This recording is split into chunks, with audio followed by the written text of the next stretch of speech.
La llave helada se le clavó en la palma de la mano como una cuchilla, y Sarah Monroe se quedó de pie, con la nieve hasta las rodillas, mirando lo que parecía más una tumba que un refugio. Una entrada de hormigón medio, enterrada en la nieve, silenciosa como la muerte, y posiblemente la peor decisión que había tomado nunca, o la única que podía salvarlos. Antes de sumergirnos en la historia, asegúrate de suscribirte, porque mañana tenemos una historia muy especial para ti que te dejará boquiabierto. El viento aullaba a través de las montañas de Colorado, atravesando la gastada chaqueta de Sara como si no estuviera allí.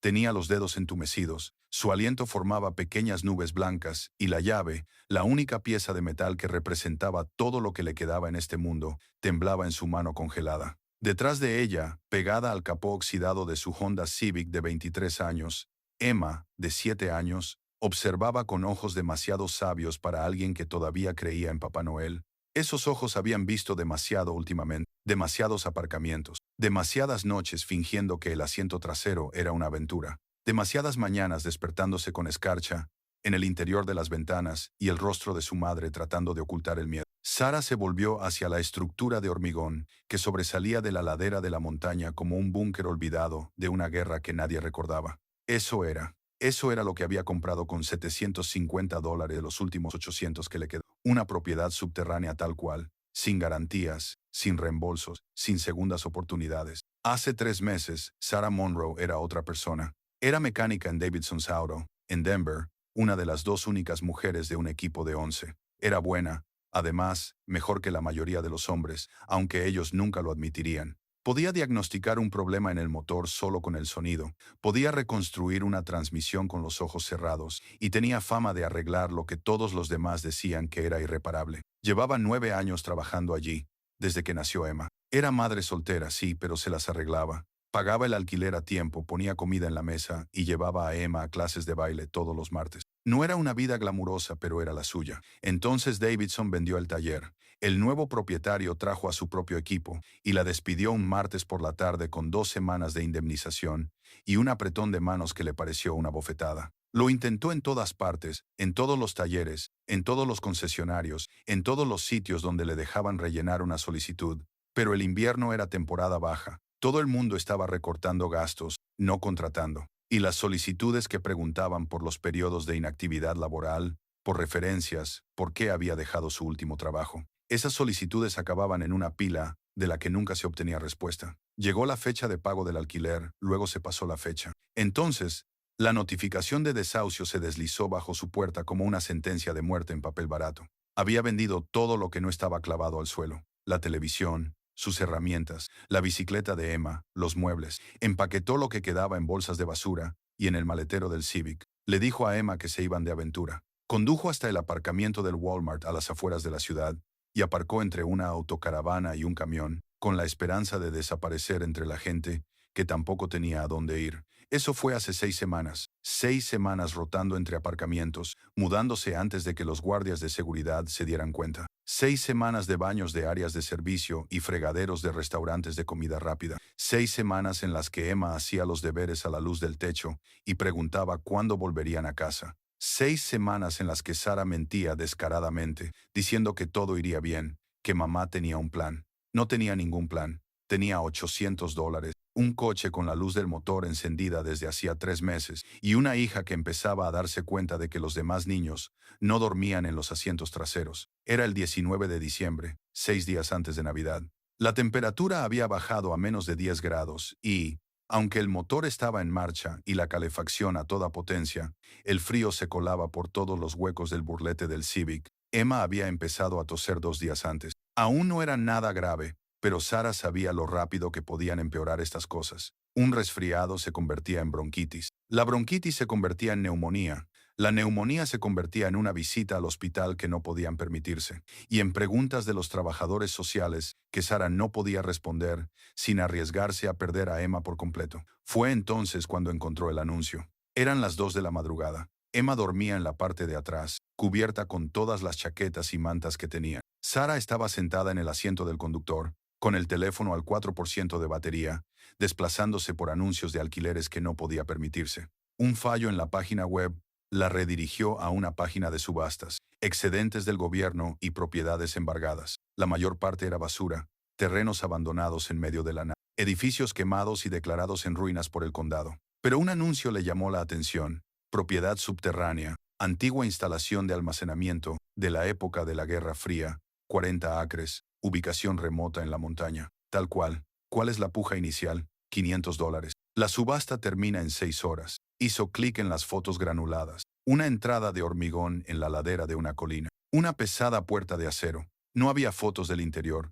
La descripción era escasa, casi sospechosamente. Propiedad situada en la zona rural del condado de Ter, Colorado. Estructura construida en 1972. Servicios públicos desconocidos. Camino de acceso sin asfaltar. El comprador es responsable de todas las inspecciones y determinaciones de ocupación, sin garantía expresa o implícita. Parecía el sueño húmedo de un preparador para el fin del mundo, o un agujero en el suelo donde los sueños iban a morir. Sara se quedó mirando la pantalla. Su mente racional le gritaba que era una locura. No sabía nada de la propiedad, salvo que existía y que nadie más la quería. Podría estar inundada, derrumbada, contaminada con Dios sabe qué, por lo que allí se hubiera almacenado durante la Guerra Fría. Podría no tener ningún. Pero era un refugio, y un refugio era algo que ellos no tenían.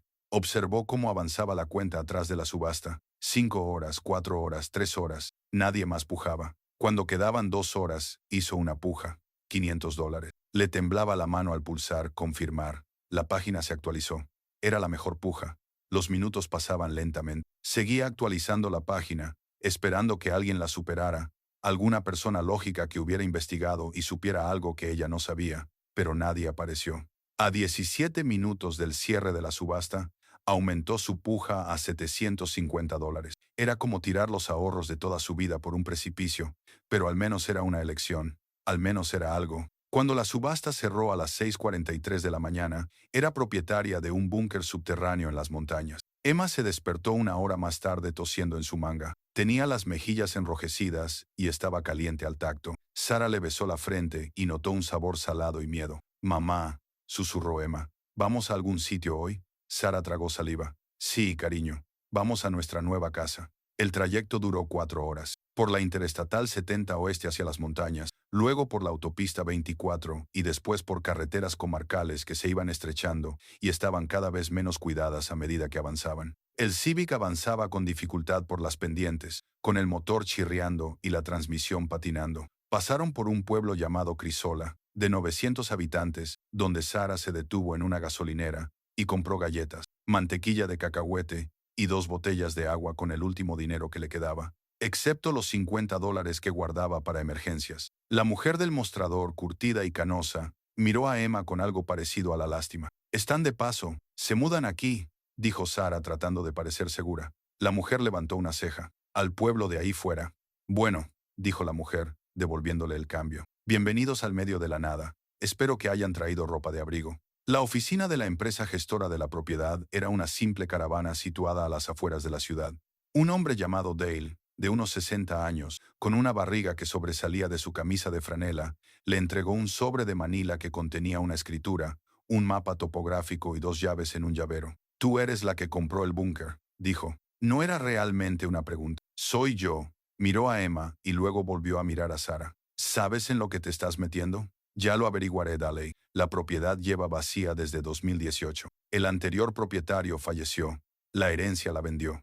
Está a unos 30 kilómetros por la carretera Forest Service Road 81. Se recomienda un vehículo con tracción a las 4 ruedas, pero quizá puedas llegar con ese». Asintió con la cabeza hacia el Civic. El búnker en sí. Nunca he estado dentro. La puerta exterior estaba cerrada con llave cuando la pusimos a la venta. Sea lo que haya ahí dentro, ahora es tuyo. Para bien o para mal. Sara cogió el sobre. Las llaves eran pesadas, industriales, frías al tacto. ¿Cómo sé cuál es cada llave? Las grandes son para la puerta exterior. Las pequeñas supuestamente son para el interior, pero no puedo confirmarlo. Como he dicho, nunca hemos entrado. Hizo una pausa. Escuche, señorita, no conozco su historia y no es asunto mío, pero se supone que va a nevar esta noche. Si piensa quedarse ahí fuera, asegúrese de tener provisiones. La cobertura móvil es irregular, en el mejor de los casos. El vecino más cercano está probablemente a 19 kilómetros. Si se avería o se queda atascada, podrían pasar días antes de que alguien la encuentre. «Estaremos bien», dijo Sara, esperando que decirlo en voz alta lo convirtiera en realidad. El camino hacia la propiedad no era realmente un camino. Eran dos surcos entre pinos cubiertos de maleza y árboles jóvenes, apenas lo suficientemente anchos para el Civic. Las ramas rozaban las puertas. El coche tocaba fondo sobre rocas y barro helado. Emma se sentó en silencio en el asiento del copiloto, aferrándose a su conejo de peluche, observando cómo el bosque se cerraba a su alrededor. ¿Va a dar miedo?, preguntó Emma. No, cariño, mintió Sara. Va a ser una aventura como ir de acampada. Exactamente como ir de acampada, pero bajo tierra, como una casa de hobbits. Emma sonrió al oír eso. Había leído El Hobbit 2 veces. ¿Crees que habrá una puerta redonda? Quizás, dijo Sara, sorteando un tronco caído. Ya veremos. El GPS de su teléfono se apagó a 3 kilómetros. Se perdió la señal. Siguió el mapa del sobre, un plano dibujado a mano que parecía haber sido fotocopiado una docena de veces. Los puntos de referencia coincidían: un pino partido, un arroyo que cruzaba, una roca con forma de oso sentado. Después de 40 minutos avanzando lentamente a 8 kilómetros por hora, los árboles dieron paso a un claro. Sara detuvo el coche. Sus manos agarraron el volante con tanta fuerza que le dolían. Ahí estaba.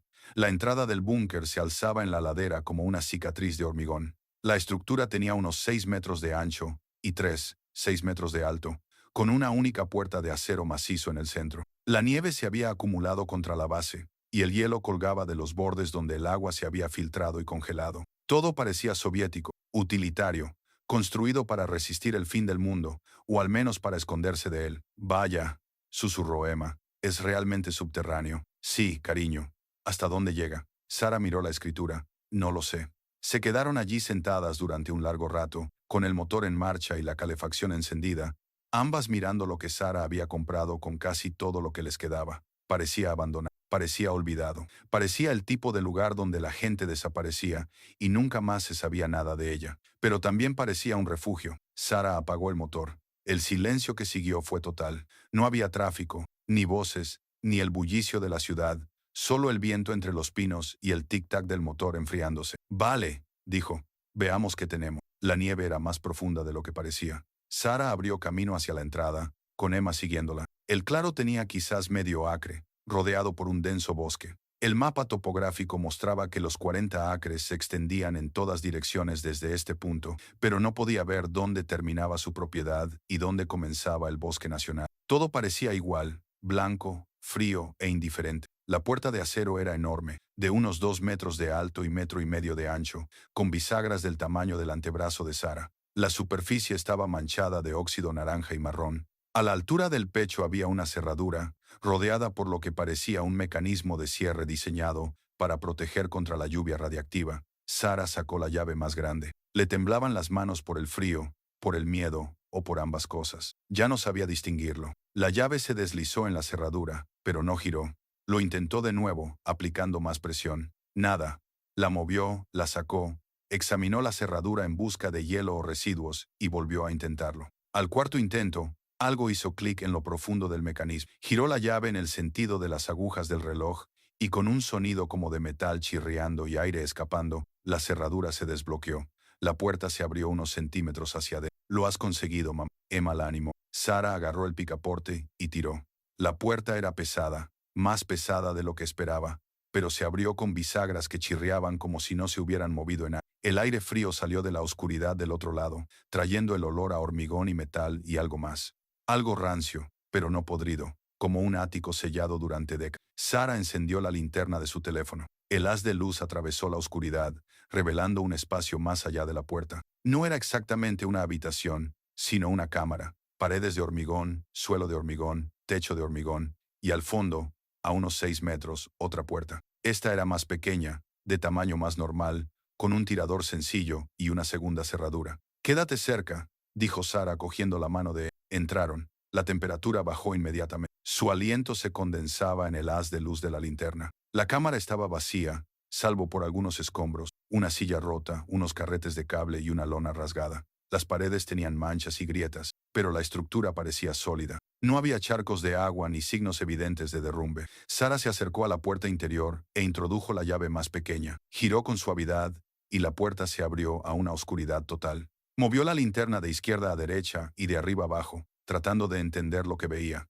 Un pasillo, paredes de hormigón revestidas de conductos y tuberías, puertas que se ramificaban a ambos lados, Y, al final, una escalera que bajaba. «Es enorme», susurró Emma, con la voz resonando. El corazón de Sara latía con fuerza. Esto no era solo un búnker, era una instalación. El tipo de lugar que se había construido con un propósito y dinero. El tipo de lugar que estaba destinado a durar. «Vale», dijo Sara, con una voz más firme de lo que se sentía. «Veamos qué hemos comprado».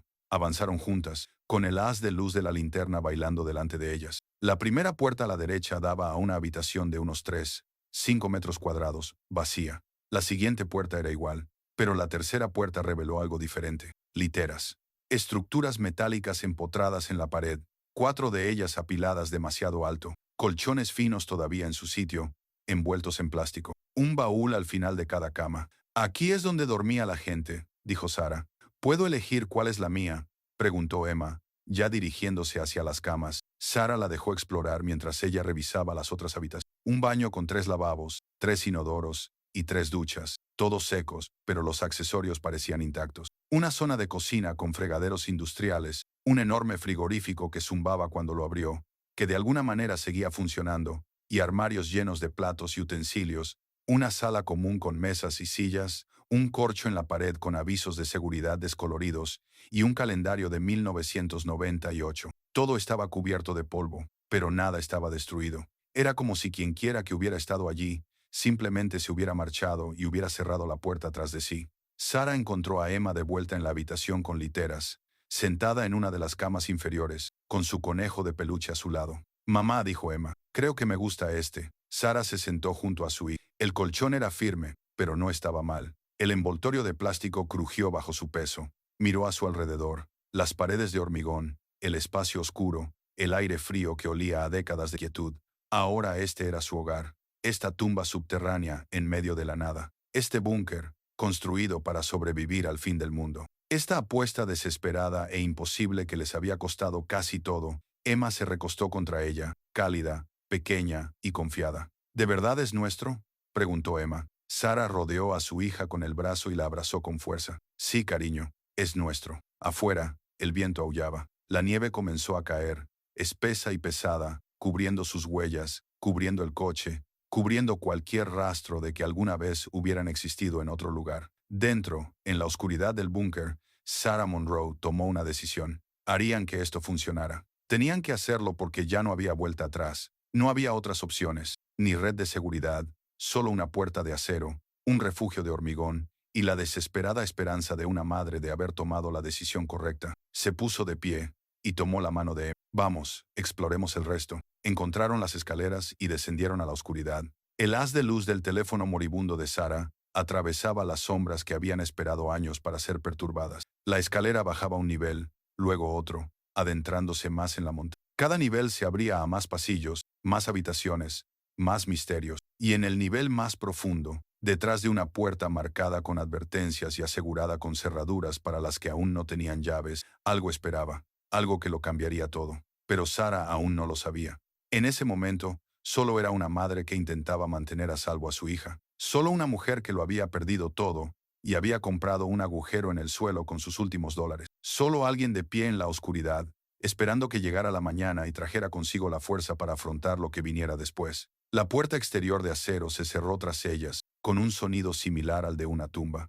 Pero dentro, por primera vez en 6 semanas, estaban calientes, estaban secas y estaban en casa. La primera noche en el búnker, Sara no durmió nada. Se tumbó en el colchón envuelto en plástico de la habitación con literas. Emma se acurrucó a su lado, bajo todas las mantas y chaquetas que tenían, y escuchó el silencio. No era el silencio al que se había acostumbrado en los aparcamientos, roto por el paso de los coches y las sirenas lejanas. Este era total, absoluto, el tipo de silencio que presionaba los tímpanos y te hacía hiperconsciente de tu propia respiración, de tus propios latidos. El búnker era enorme, mucho más grande de lo que había imaginado por la escasa información de la subasta. Tras su exploración inicial, Sara calculó que solo habían visto una cuarta parte. Hasta ahora había encontrado 3 niveles, cada uno de los cuales se ramificaba en pasillos y habitaciones que parecían no tener fin. Toda la estructura había sido excavada en la propia montaña y reforzada con hormigón y acero, que parecían construidos para sobrevivir a la civilización.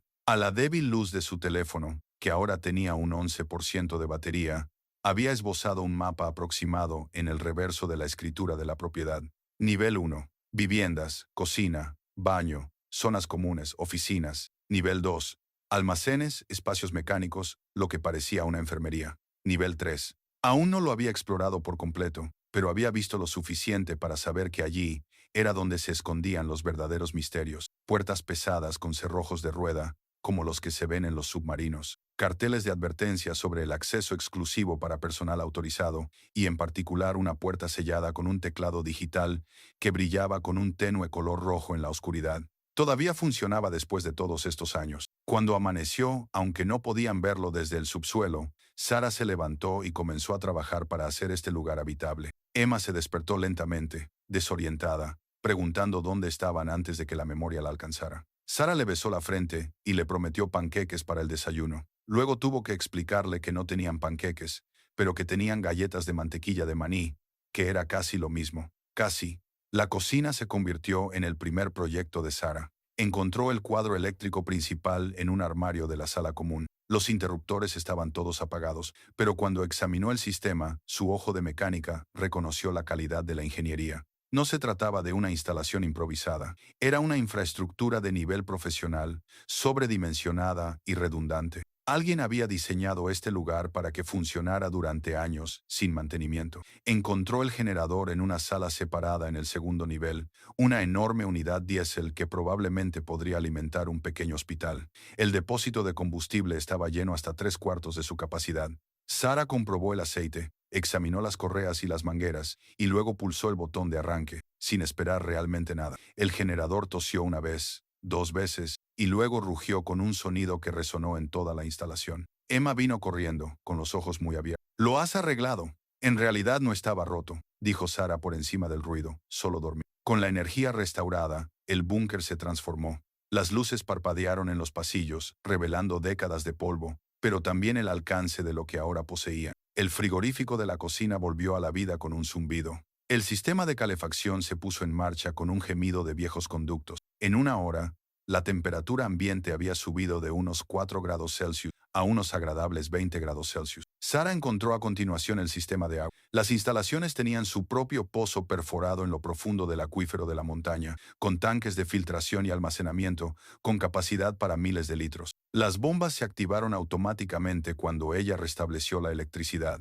Abrió un grifo en la cocina y tras un minuto de salpicaduras y agua marrón, empezó a salir agua clara y fría. Dejó correr el agua durante 5 minutos. Luego llenó un vaso y probó su sabor, que era limpio, mejor que cualquier cosa que hubieran obtenido en los baños de las gasolineras. Esa noche, por primera vez en 6 semanas, Emma se dio una ducha caliente. Sara se quedó fuera de la puerta del baño escuchando a su hija cantar alguna canción del colegio y tuvo que apoyar la mano contra la pared de hormigón para mantener el equilibrio. Tenían agua corriente, calefacción, electricidad y un refugio. No era mucho según los estándares normales, pero en comparación con dormir en el Civic era un palacio. Durante los 3 días siguientes, Sara se dedicó a hacer habitable el búnker. Lo limpió todo con lejía y jabón que encontró en un armario. Lavó los colchones y la ropa de cama en los fregaderos industriales. Organizó la cocina, haciendo inventario de lo que tenían. Docenas de latas de conservas abandonadas, la mayoría caducadas pero aún selladas. Arroz, pasta e incluso café.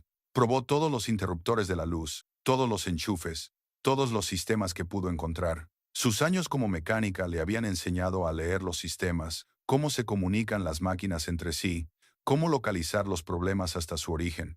Y este búnker, a pesar de su antigüedad y abandono, había sido construido por personas que entendían de fiabilidad. Emma ayudó a su manera, barriendo los suelos con una escoba que había encontrado, organizando la sala común, creando un rincón hogareño con los pocos juguetes y libros que habían traído. Nunca se quejó de las paredes de hormigón, de la falta de ventanas, o del hecho de que su lista de deseos de Navidad, que había escrito cuidadosamente en noviembre, probablemente no se cumpliría este año. Simplemente se adaptó, como hacen los niños, convirtiendo el búnker en una aventura en lugar de una prisión. Fue al cuarto día, el 23 de diciembre, cuando Emma hizo el descubrimiento. Sara estaba en la sala de máquinas del segundo nivel, tratando de averiguar por qué una sección del sistema de calefacción no se activaba, cuando la voz de Emma resonó en la escalera. «Mamá, mamá, ven rápido». A Sara se le aceleró el corazón, dejó caer la llave inglesa y corrió. subiendo los escalones de dos en dos, con la mente dando vueltas a los peores escenarios posibles. Emma, herida,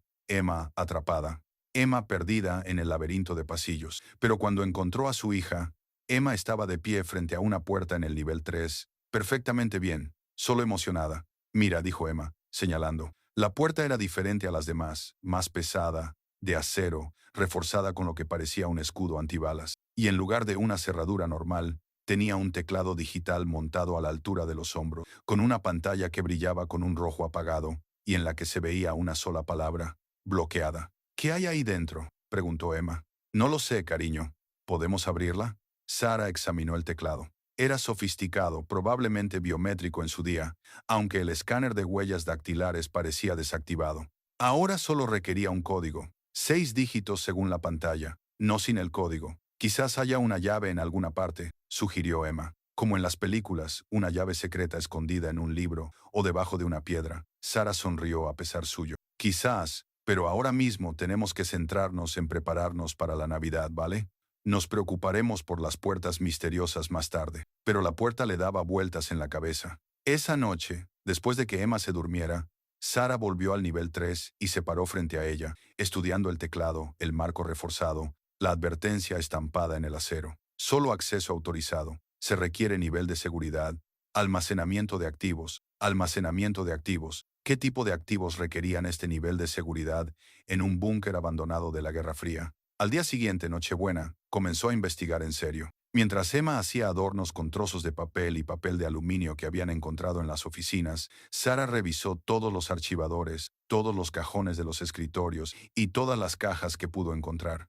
La mayoría de los documentos eran mundanos, programas de mantenimiento, pedidos de suministros, registros de turnos, pero poco a poco empezó a surgir una imagen. La instalación había sido construida en 1972 por el Departamento de Defensa como estación repetidora de comunicaciones y centro de operaciones de emergencia. Había funcionado con varios nombres y funciones durante los años 80 y hasta los 90. Luego, en 1996, la propiedad se transfirió no a otra agencia gubernamental, sino a una entidad privada, una sociedad instrumental llamada Winterbolt Holdings LLC. Sara encontró los documentos de la transferencia en un archivador, en lo que debía de ser la oficina del director de las instalaciones. El precio de venta, $1, era simbólico, pero las condiciones eran muy amplias. Páginas de lenguaje jurídico que Sara no podía entender del todo, pero que parecían otorgar al comprador un control y un secreto absoluto. Las instalaciones fueron retiradas del uso gubernamental, pero se mantuvieron a cargo del comprador con fines de conservación privada y gestión de activos.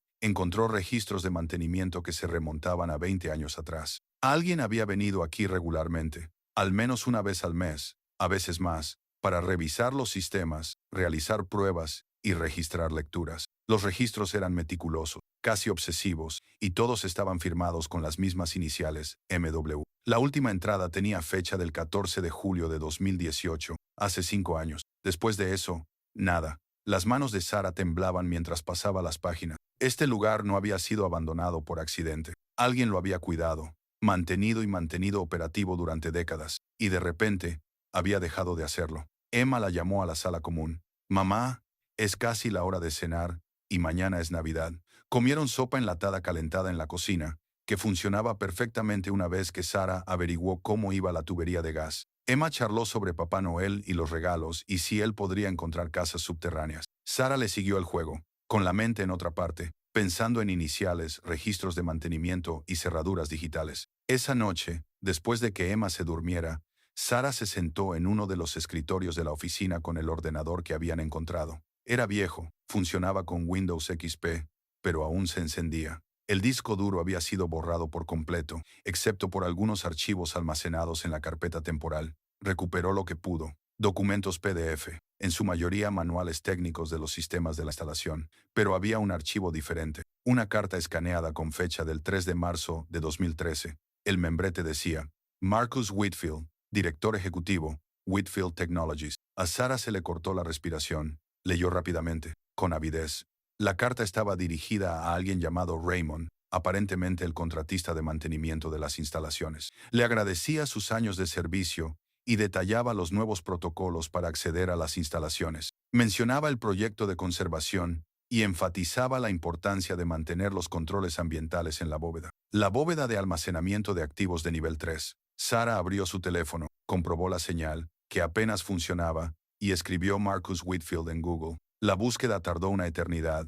La página se cargaba con lentitud, pero cuando finalmente apareció, a Sara se le enfriaron las manos. Marcus Whitfield, empresario tecnológico, fundó Whitfield Technologies en 1983 y la vendió a IBM en 1999 por $1.300 millones.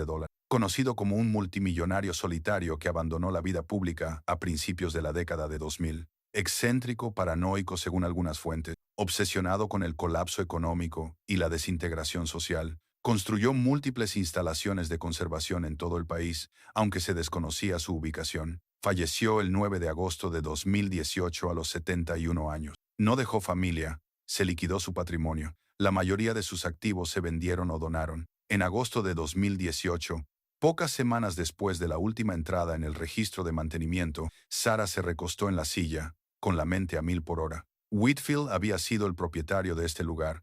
Lo había mantenido durante más de 20 años y lo había convertido en algo más que una reliquia de la Guerra Fría. Y cuando murió, simplemente se había olvidado, perdido en la confusión de las ventas inmobiliarias y los procedimientos legales, catalogado como una propiedad sin importancia y subastado por unos pocos centavos. Pero, ¿qué había estado conservando? La mañana de Navidad llegó sin sol, sin calcetines ni regalos bajo el árbol. Emma se despertó temprano, decepcionada, pero tratando de ocultarlo, y el corazón de Sara se rompió un poco más. Comieron avena preparada con paquetes que Sara había encontrado en la despensa de la cocina. Emma abrió su único regalo, un reno de peluche que Sara había comprado en la gasolinera de Cristola, con los últimos $5 que les quedaban, envuelto en papel de periódico. «Me encanta», dijo Emma, abrazando el juguete con fuerza. «Voy a llamarlo Comet». «Es un nombre perfecto», dijo Sara, conteniendo las lágrimas. Pasaron la mañana decorando. Emma había hecho copos de nieve de papel y los había colgado de las tuberías del techo con hilo. Había coloreado dibujos de árboles de Navidad y los había pegado con cinta adhesiva a las paredes de hormigón. Incluso había hecho una corona improvisada con ramas de pino que había recogido fuera antes de que la fuerte nevada las atrapara dentro. La sala común parecía casi festiva, en un sentido postapocalíptico. Después del almuerzo, mientras Emma jugaba con Comet y los pocos juguetes que tenían, Sara volvió a su investigación. Había encontrado más archivos, más registros, más piezas del rompecabezas. Whitfield había comprado las instalaciones específicamente por su aislamiento y su integridad estructural. Lo había mejorado todo: la electricidad, el agua, la ventilación y la seguridad. Lo había convertido en una cámara acorazada privada, un lugar donde guardar las cosas que creía que necesitaban protección. Pero, ¿protección de qué? ¿Del colapso económico? ¿De la guerra nuclear? ¿Del colapso social? ¿Y qué era exactamente lo que se protegía? La respuesta tenía que estar detrás de esa puerta cerrada con llave en el nivel 3. Sara revisó todos los documentos de nuevo, buscando cualquier cosa que pudiera ser un código, una contraseña, una pista, identificaciones de empleados, fechas, números de serie. Nada encajaba con el requisito de 6 dígitos. Probó combinaciones obvias: 1, 2, 3, 4, 5, 6099. Combinaciones del cumpleaños de Whitfield. El teclado rechazaba todo con un suave pitido, y la palabra bloqueado brillaba burlonamente. Lo que sucederá a continuación revelará un secreto que lo transformará todo. Desvelará un misterio que se ha ido gestando durante décadas y demostrará que, a veces, las decisiones más desesperadas conducen a los descubrimientos más extraordinarios. Permanezcan atentos para ver qué sucede a continuación. Si les gusta la historia, denle a me gusta, compártanla y suscríbanse para ver más. Fue Emma quien lo encontró. De la misma manera que los niños encuentran cosas que los adultos pasan por alto porque buscan con demasiada intensidad. Sara estaba revisando una caja de efectos personales, el contenido olvidado del cajón de un escritorio, cuando Emma entró en la oficina con un libro en la mano. «Mamá, mira, alguien escribió en esto». Era un diario, encuadernado en cuero, desgastado en los bordes, con las páginas amarillentas por el paso del tiempo. Emma lo había encontrado en una estantería, en lo que parecía una sala de descanso, encajado entre un manual manchado de café y una pila de revistas antiguas. Sara lo tomó con cuidado y abrió la primera página. La letra era clara y precisa: propiedad de Marcus Whitfield, privado. Le temblaban las manos mientras pasaba las páginas. El diario abarcaba desde 2010 hasta 2018. No eran entradas diarias, sino observaciones periódicas, pensamientos, cálculos. Whitfield escribía sobre sus miedos, la inestabilidad económica, el colapso de la moneda, la fragilidad de la civilización moderna. Escribió sobre su solución, la preservación, el almacenamiento de valor en formas que sobrevivirían a cualquier crisis, activos físicos, riqueza tangible, cosas que no podrían ser borradas por una caída del mercado o eliminadas de una base de datos. Escribió sobre esta instalación, a la que llamó Wintervault, su archivo personal, su póliza de seguro contra catástrofe, un lugar donde podía proteger lo que más importaba, no solo para él, sino para cualquiera que pudiera necesitarlo en el futuro. Sara leyó hasta que le ardieron los ojos, hasta que Emma se quedó dormida en el sofá de la sala común con Comet acurrucado contra su pecho.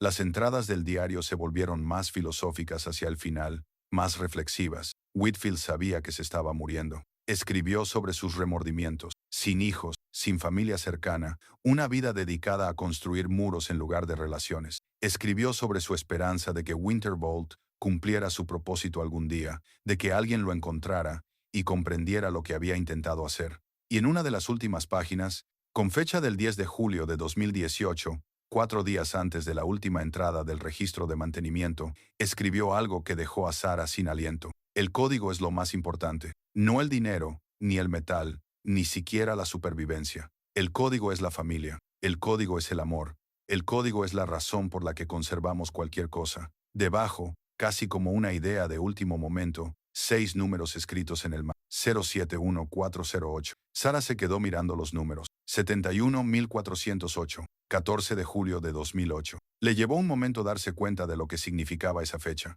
Hojeó el diario buscando referencias. Allí, una entrada de 2008. Whitfield escribía sobre el 10º aniversario de la muerte de su madre. La mujer que lo había criado sola después de que su padre se marchara, que había tenido 3 trabajos para pagarle la universidad, que murió antes de verlo triunfar. 14 de julio de 1998. El código no era aleatorio, era personal, un memorial codificado en la seguridad. Sara se quedó sentada con el diario durante mucho tiempo, leyendo y releyendo esa última entrada. Para quien lo encuentre, Whitfield había escrito: si has llegado hasta aquí, si has restaurado la energía y has sobrevivido al aislamiento, y aún quieres saber qué hay detrás de la puerta, entonces ya has demostrado que eres el tipo de persona para la que construí esto. Alguien que no se rinde, alguien que lucha. El código es un regalo. Úsalo con prudencia, úsalo bien. Y tal vez, solo tal vez, úsalo para ayudar a otros, como yo desearía haber ayudado a más personas cuando tuve la oportunidad. Noche de Navidad, en un búnker subterráneo. Emma durmiendo plácidamente por primera vez en meses, un diario escrito por un multimillonario fallecido, y un código que podría desbloquear algo extraordinario o nada en absoluto. Sara se puso de pie, con el diario en la mano, y caminó hacia el nivel 3. El pasillo estaba frío a pesar del sistema de calefacción, como si este nivel existiera en un entorno climático controlado por separado. La puerta esperaba al final del pasillo, con su teclado iluminado en rojo, paciente e implacable. Se paró frente a ella, con los dedos suspendidos sobre las teclas. 6 dígitos. 071408. Una fecha que lo significaba todo para un hombre que había muerto solo. Un código que había dejado atrás, como un mensaje en una botella, con la esperanza de que alguien lo encontrara y lo entendiera. Sara introdujo el primer número, 0. El teclado pitó, aceptándolo. Luego, el 7. Otro pitido, 1408. La pantalla parpadeó. El brillo rojo cambió a verde. Se oyó un sonido mecánico procedente del interior de la puerta. Las pesadas cerraduras se desbloquearon y los pestillos se deslizaron hacia atrás. La palabra en la pantalla cambió de cerrado a abierto. Sara agarró la manija, giró suavemente entre sus manos. La puerta, a pesar de su peso, se abrió hacia adentro casi sin resistencia, revelando la oscuridad que había más allá. Pero esta oscuridad se sentía diferente, más fría, más controlada. Y cuando los sensores de movimiento detectaron su presencia, las luces comenzaron a activarse automáticamente, inundando el espacio con una fría iluminación blanca. Lo que Sara vio bajo esa luz le hizo flaquear las rodillas y agarrarse al marco de la puerta para apoyarse. Le hizo preguntarse si realmente estaba despierta o si seguía durmiendo en el dormitorio, soñando cosas imposibles. La cámara acorazada no era una habitación. Era una catedral de 9 metros de altura que se adentraba en la montaña, quizá 30 metros, y estaba llena, pero no de cajas, suministros o equipo de supervivencia. Estaba llena de riqueza, organizada, catalogada y conservada. Las paredes estaban cubiertas de vitrinas, cada una con control de temperatura y cada una con algo valioso en su interior. Una vitrina contenía lo que parecían monedas raras, cientos de ellas, organizadas en bandejas forradas de terciopelo. Otra contenía documentos en fundas protectoras, antiguos certificados de acciones y bonos con impresiones ornamentadas.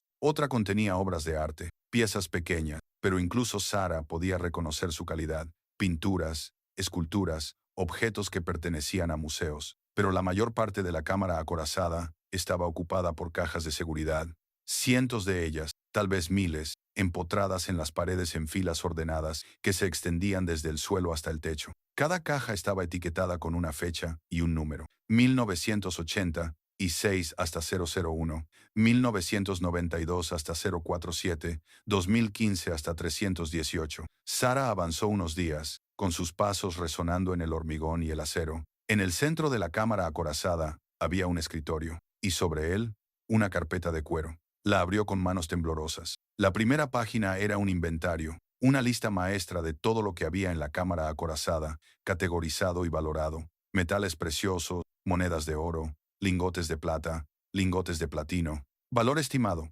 $47 millones, monedas raras, billetes sin circular, billetes descatalogados, colecciones de coleccionistas. Valor estimado: $12 millones. Obras de arte con grado de inversión, obras originales de maestros menores, autenticadas y conservadas. Valor estimado: $33 millones. Bonos al portador y certificados de acciones. Acciones físicas de empresas, la mayoría aún válidas. Algunas de empresas que ya no existían, pero cuyo valor se había conservado en fondos de liquidación. Valor estimado: $118 millones. Los números se difuminaban. Sara tuvo que leerlos 3 veces antes de que tuvieran sentido. Valor total estimado del contenido de la cámara acorazada según la última valoración de marzo de 2018, $310 millones. $310 millones escondidos en una montaña, almacenados en un búnker mantenido durante décadas por un multimillonario paranoico que murió sin herederos y que ahora es propiedad legal de una madre soltera sin hogar que compró la propiedad por $750 en una subasta de excedentes del gobierno. Sara se sentó con fuerza en la silla del escritorio. Su visión se nubló. Le temblaban tanto las manos que tuvo que juntarlas para evitar que se le cayera la carpeta. Esto no era posible. Cosas como esta no sucedían. No a personas como ella. No a mecánicos que habían perdido sus trabajos y sus casas y dormían en sus coches con sus hijas.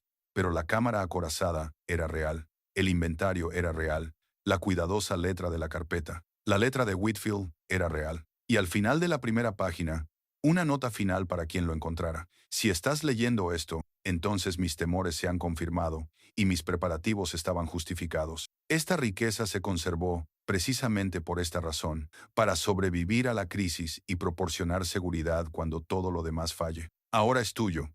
Úsalo con prudencia. Úsalo para construir algo mejor que lo que yo construí. Y por favor, no lo desperdicies. Sara no sabía cuánto tiempo estuvo allí sentada. El tiempo parecía suspendido, irrelevante. Toda su concepción de la realidad se había fracturado y recompuesto en algo nuevo. Arriba, Emma dormía plácidamente, soñando con la Navidad y los renos, sin saber que su madre estaba sentada en una cámara acorazada rodeada de más dinero del que la mayoría de la gente vería en 100 vidas.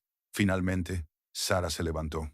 Caminó lentamente por la cámara acorazada, examinando las vitrinas, las cajas, la cuidadosa organización que delataba años de planificación y una obsesiva atención al detalle. Encontró registros que mostraban que la última evaluación se había realizado en marzo de 2018, 5 meses antes de la muerte de Whitfield. Todo estaba en perfecto orden, climatizado, sellado, protegido, esperando por ella, por Emma, por la próxima persona, lo suficientemente desesperada como para comprar un búnker abandonado sin verlo, y lo suficientemente loca como para hacerlo funcionar. Sara pensó en las últimas 6 semanas, en los aparcamientos, el frío y el miedo, la tos de Emma, la notificación de desahucio y las solicitudes de empleo que no llevaron a ninguna parte. En el momento en que había hecho clic, en una puja, en una subasta que no entendía, utilizando dinero que no podía permitirse perder, en todas las decisiones terribles y elecciones desesperadas que la habían llevado hasta ese momento, de pie en una cámara acorazada subterránea, rodeada de una riqueza inimaginable, sintió que era el destino, sintió que era el azar. Parecía que el universo se había abierto paso a través del hormigón, el acero y años de abandono para ofrecerle una segunda oportunidad imposible. Volvió al escritorio y cogió la carpeta. Detrás del inventario había una carta sellada en una funda protectora. La sacó con cuidado. El sobre estaba dirigido simplemente a «Quien encuentre esto». Sara lo abrió. La carta que había dentro estaba escrita a máquina. Era formal pero personal. El último mensaje de Whitfield. La leyó una vez, luego otra, con los ojos llenos de... «Si has encontrado esta bóveda», comenzaba, «ya has demostrado algo importante. Has demostrado que no te rindes, que puedes resolver problemas, que estás dispuesto a luchar por sobrevivir cuando todo parece perdido. Construí Wintervolt porque creía que la sociedad era frágil, que todo aquello de lo que dependemos podría derrumbarse en un instante. Pasé 30 años preparándome para la catástrofe, y quizá me equivoqué. Quizás la civilización sea más fuerte de lo que temía. Pero si estás leyendo esto, si has llegado hasta aquí por desesperación, por casualidad o por simple determinación, entonces quizás tenía razón después de todo.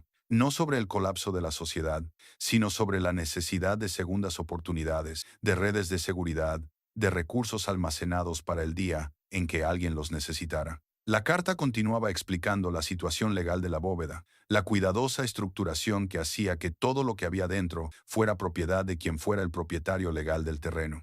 Explicaba su intención, su esperanza de que esta riqueza fuera a parar a alguien que realmente la necesitara, que la utilizara no solo para sobrevivir, sino para reconstruir, para ayudar a otros, para crear algo significativo. No tengo familia, concluía la carta, ni hijos que hereden esto, ni amigos cercanos que lo entiendan, así que lo dejo al azar, al destino, a quien lo encuentre. Mi única petición es esta: no lo acapares, no lo escondas como yo lo hice, úsalo, compártelo, construye algo que perdure y tal vez, solo tal vez, demuestra que me equivoqué con respecto a las personas, que dada la oportunidad, dados los recursos, elegimos la generosidad por encima de la... Espero que demuestres que estoy equivocado. Espero que seas mejor que yo. Buena suerte, Marcus Whitfield. Sara dobló la carta con cuidado y la volvió a meter en el sobre. Sus manos habían dejado de temblar. Su mente, que había estado dando vueltas en círculos, comenzó a aclararse. Ahora entendía por qué el búnker se había puesto a la venta tan barato, por qué nadie más había pujado, por qué los abogados de la sucesión lo habían pasado por alto en la liquidación. Whitfield lo había estructurado todo deliberadamente, ocultando este lugar entre capas de sociedades ficticias y ubicaciones remotas, asegurándose de que todos lo olvidaran, excepto alguien lo suficientemente desesperado como para buscarlo, alguien como él. Apagó las luces de la cámara acorazada y cerró la puerta tras de sí. Se cerró con la misma pesada firmeza.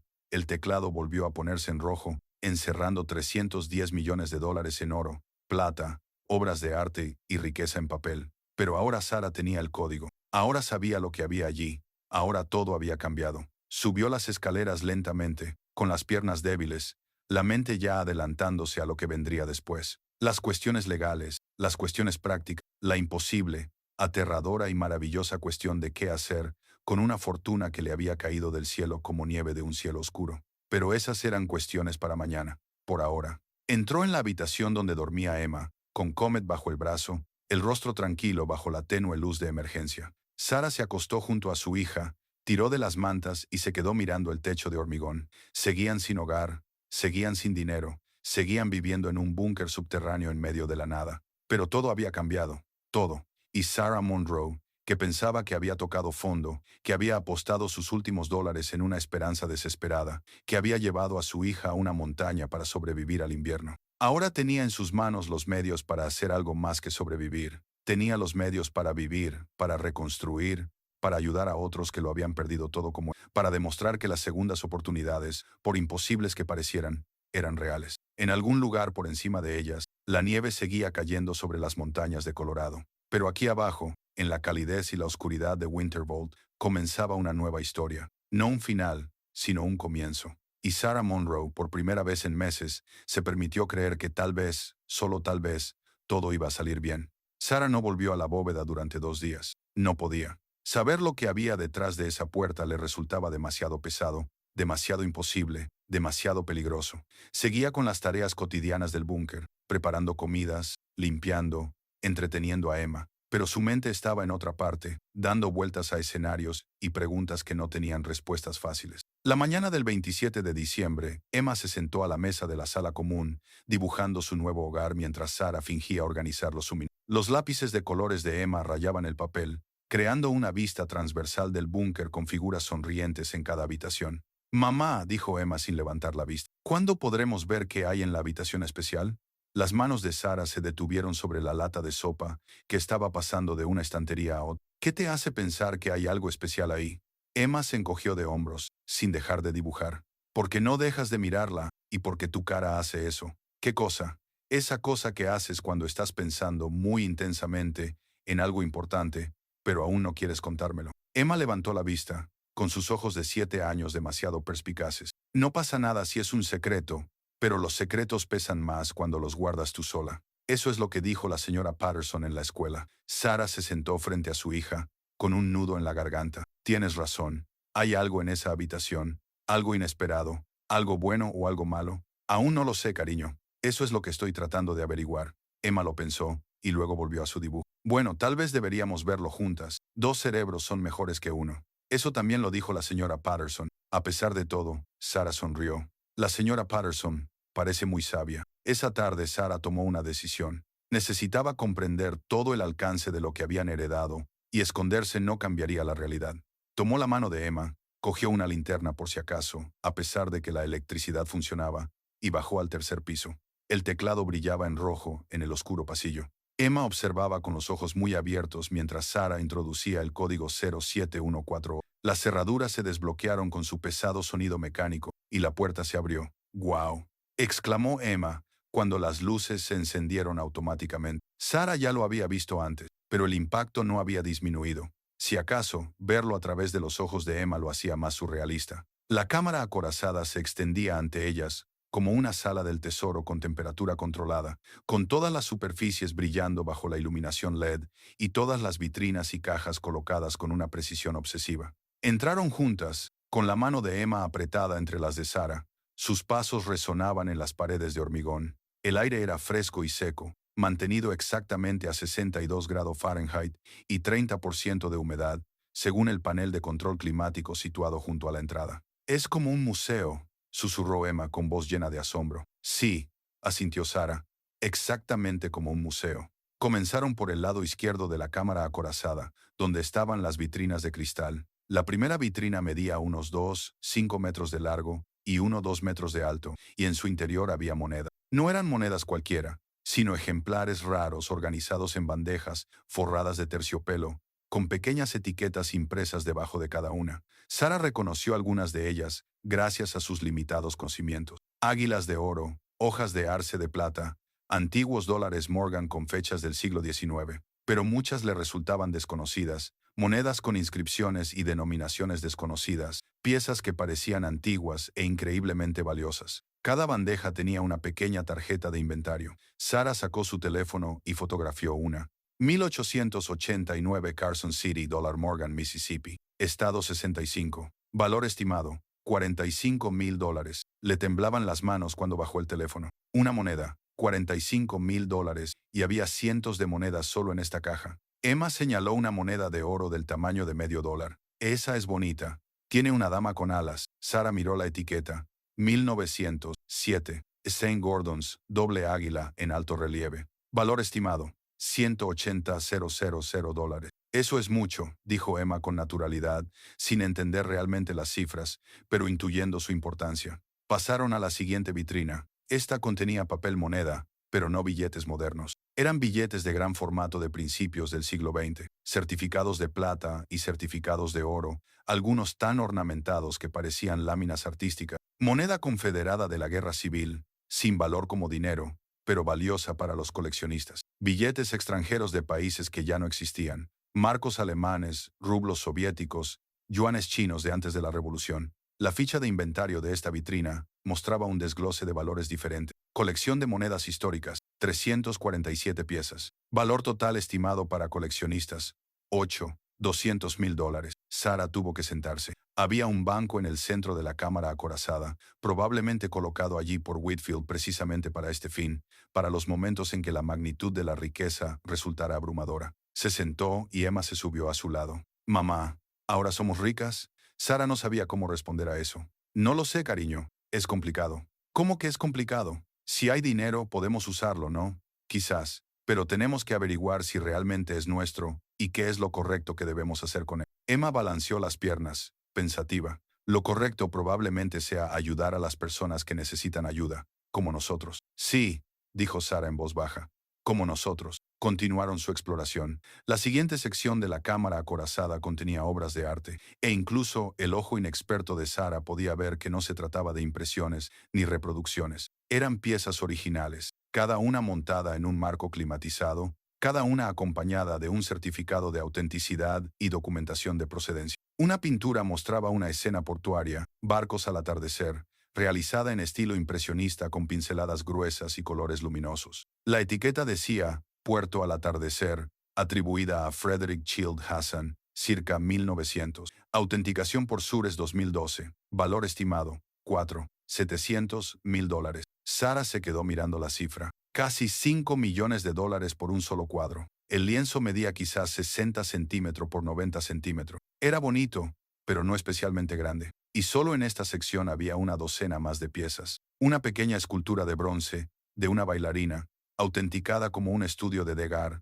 $200.000. Una acuarela paisajística de Winslow Homer, 3.800 sinos. Una obra modernista de alguien llamado Marsden Hartley, que a Sara no le gustaba personalmente, pero que estaba valorada en 1.500.000. Emma estudió cada pieza con atención, con su joven rostro serio. El señor Whitfield debía de ser un gran amante del arte o de la conservación del valor, murmuró Sara mientras leía la documentación. Cada pieza había sido comprada en subasta o mediante ventas privadas entre 1988 y 2016. Whitfield había estado coleccionando de forma constante durante casi 30 años, eligiendo siempre piezas que fueran lo suficientemente importantes como para mantener su valor, pero no tan famosas como para que se echaran en falta o se rastrearan. Había estado construyendo una fortuna portátil y preservable, pieza a pieza, escondiéndola para protegerse de alguna catástrofe imaginaria. La sección principal de la cámara acorazada ocupaba la mitad trasera de la sala. Aquí, las paredes estaban revestidas de suelo a techo con cajas de seguridad, cada una del tamaño aproximado de una caja de zapatos, etiquetadas con una fecha y un número secuencial. Comenzaban en la esquina inferior izquierda con 1986 hasta 001 y continuaban cronológicamente hacia arriba y hacia la derecha, terminando en la esquina superior derecha con 2017 hasta 412. 412 cajas. Sara hizo rápidamente los cálculos. Si Whitfield los había ido llenando de forma constante desde 1986 hasta 2017, eso suponía 31 años de acumulación, aproximadamente 13 cajas al año, más de una al mes. Se acercó a la primera caja, la 1986 hasta 00001. Una pequeña llave colgaba de un gancho junto a cada caja, codificada por colores según el año. Cogió la llave, la introdujo en la cerradura y sacó la caja de su ranura. Pesaba más de lo que esperaba. La llevó al escritorio central y la dejó allí. Emma se subió a una silla junto a ella para ver mejor. Sara levantó la tapa. Dentro, envueltas en espuma, había monedas de oro, krugerrands, para ser más precisos. Monedas de oro sudafricanas que Sara reconoció por sus lecturas. Cada moneda estaba en su propia caja protectora de plástico. Las contó rápidamente. 20 monedas. El documento que había dentro de la caja indicaba que cada moneda contenía una onza de oro y que se había comprado en junio de 1980 y 6 por $368 cada una. Sara sabía que el oro valía ahora mucho. Hizo un rápido cálculo en su teléfono. El precio actual del oro era de aproximadamente $1.900 por onza. 20 monedas significaban $38.000 en esta caja, solo por el contenido de oro, sin contar el valor de colección. Abrió otra caja al azar. 1993 hasta 047. Esta contenía bonos al portador, certificados físicos que tenían el mismo valor que el dinero en efectivo para quien los poseyera. Bonos corporativos de empresas de las que había oído hablar, General Electric, IBM, Exxon. Cada bono tenía un valor nominal de $10.000 y había una docena de ellos, más los intereses acumulados durante 30 años. Otra caja, 2001 hasta 142, certificados de acciones del tipo antiguo en papel que la mayoría de las empresas ya no emitían. Acciones de Microsoft, Apple, Amazon. Comprobó las cantidades y las fechas. 100 acciones de Amazon compradas en febrero de 2011 a $11 por acción. El precio actual de las acciones de Amazon era de aproximadamente $137. Eso suponía un rendimiento de la inversión superior al 13,000%. Sara se sentó con fuerza, con el certificado de acciones temblando en sus manos. Una caja, una sola caja de las 412, y contenía una riqueza que cambiaría por completo la vida de alguien. Mamá, tu cara está haciendo lo mismo otra vez, dijo Emma en voz baja. Sara dejó el certificado y sentó a Emma en su regazo, abrazándola con fuerza. Cariño, creo que hemos encontrado algo muy grande, muy, muy grande. Durante las siguientes 3 horas, Sara revisó metódicamente las cajas. No todas, eso llevaría días, pero sí las suficientes para comprender el patrón. Whitfield había sido sistemático, diversificando entre diferentes clases de activos, diferentes periodos de tiempo y diferentes tipos de riqueza. Oro y plata en diversas formas, platino, metales raros en algunas de las últimas cajas, bonos al portador de los años 80 y 90, antes de que esta práctica cayera en desuso, certificados de acciones de empresas que habían crecido exponencialmente, incluso algunas claves de criptomonedas en las cajas más recientes, memorias USB con códigos de acceso a carteras de Bitcoin compradas cuando la moneda valía unos céntimos. Cada caja estaba documentada. Cada caja tenía una ficha de inventario con la información de compra, el valor estimado actual y notas de almacenamiento. Y en el escritorio central, Sara encontró el libro mayor, un grueso libro encuadernado en cuero que lo registraba todo. Lo abrió con reverente cuidado, como si pudiera desintegrarse al tocarlo. La primera página tenía fecha del 15 de enero de 1986, solo unos meses después de que Whitfield vendiera su empresa y se hiciera rico más allá de lo que la mayoría de la gente puede comprender. Proyecto Winterbolt. El encabezado decía, Iniciativa de Preservación de Activos Personales. Objetivo, crear un depósito seguro y resistente a desastres para el patrimonio móvil, mantenido y supervisado a lo largo de décadas. Accesible solo para personal autorizado o futuros beneficiarios en caso de colapso social, incapacidad personal o fallecimiento. Debajo, Whitfield había escrito una explicación más detallada con su precisa caligrafía. He visto cómo las fortunas pueden evaporarse rápidamente, cómo se desploman los mercados, cómo fracasan las monedas, cómo los gobiernos confiscan activos, cómo quiebran los bancos. He ganado más dinero del que podría gastar en 10 vidas.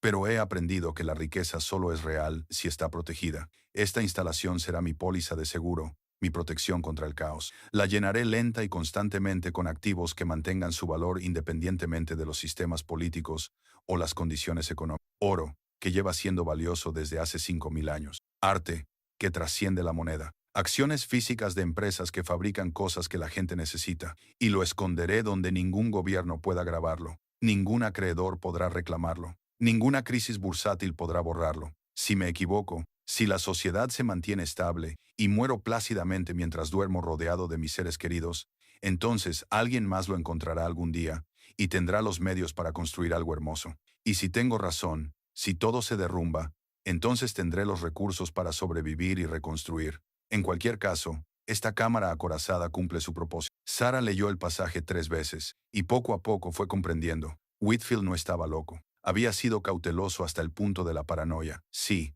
pero también metódico e intencionado. Había construido este lugar no por codicia, sino por miedo. Un miedo que lo había llevado a crear algo que sobreviviría a cualquier catástrofe que imaginara. Y en parte había tenido razón. No sobre el colapso de la sociedad, sino sobre la catástrofe individual. Sara y Emma lo habían perdido todo. Su mundo se había derrumbado, aunque el mundo en general siguiera girando. Y ahora se habían topado con el plan de respaldo de Whitfield, su póliza de seguro, su protección contra el caos. Pasó las páginas del libro de contabilidad. Cada entrada era meticulosa. Fecha, artículo, precio de compra, lugar de almacenamiento, valor estimado actual basado en evaluaciones periódicas. La última evaluación tenía fecha del 28 de marzo de 2018, solo unos meses antes de la muerte de Whitfield. Había valorado todo hasta el final, manteniendo sus registros al día, conservando su obsesión. La última página tenía un resumen escrito con la misma letra precisa, pero con ligeros temblores que sugerían edad y enfermedad. Inventario total de activos según la última evaluación.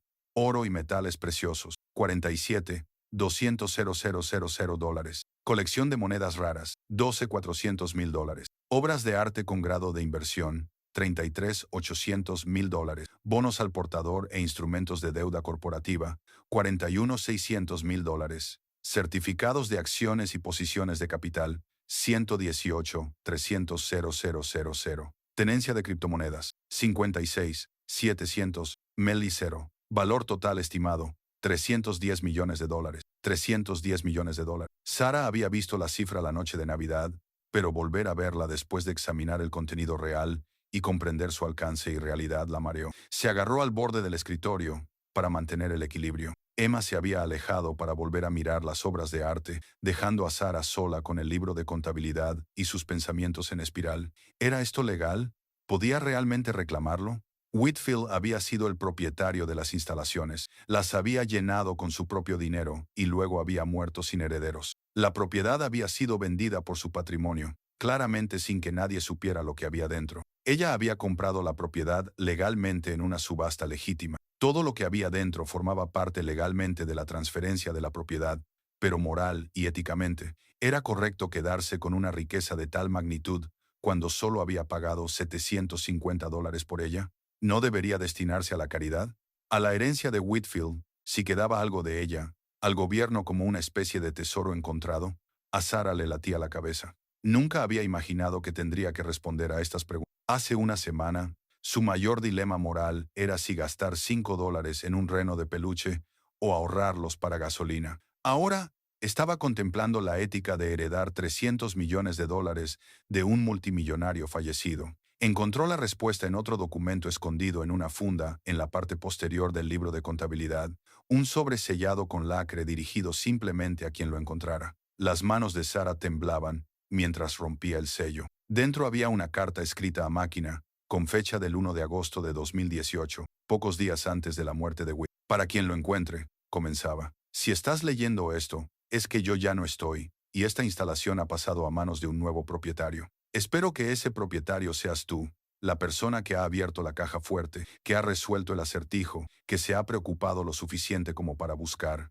He dedicado 33 años a construir este depósito. Lo he llenado con la riqueza que gané, pero que nunca necesité.